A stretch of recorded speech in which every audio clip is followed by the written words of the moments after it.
Anche quest'anno, puntuale come un disservizio cronico, la Regione Veneto ritarda l'erogazione del contributo per la vita indipendente.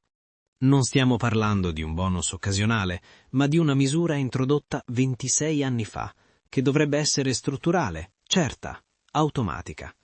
Invece no. Ogni febbraio si trasforma in un'elemosina sospesa tra cavilli contabili e silenzi istituzionali. A Verona il meccanismo è noto. L'Ulso 9 Scaligera eroga a febbraio la mensilità di gennaio, mentre a dicembre liquida le 2 mensilità finali. È una prassi consolidata, eppure siamo al 24 febbraio e tutto tace.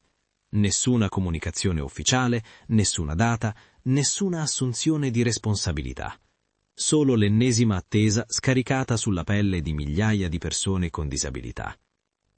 Qui non è in gioco un dettaglio amministrativo, è in gioco la vita quotidiana, assistenti personali da pagare, contratti da rispettare, organizzazioni familiari già fragili che non possono permettersi di aspettare il bilancio.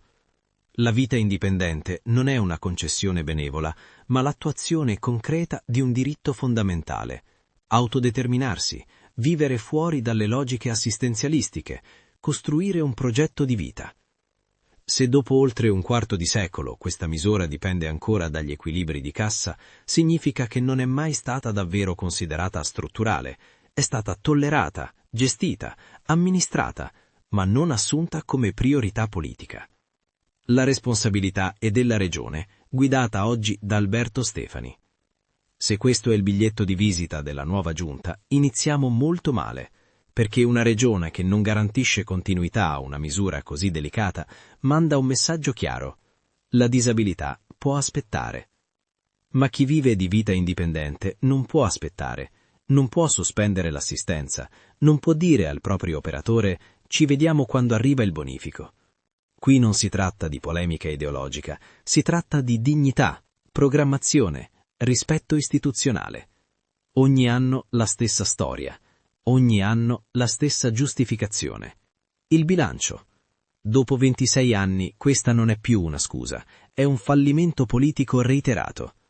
La vita indipendente deve essere resa strutturalmente blindata, con erogazioni certe e calendarizzate, sottratte alle incertezze contabili.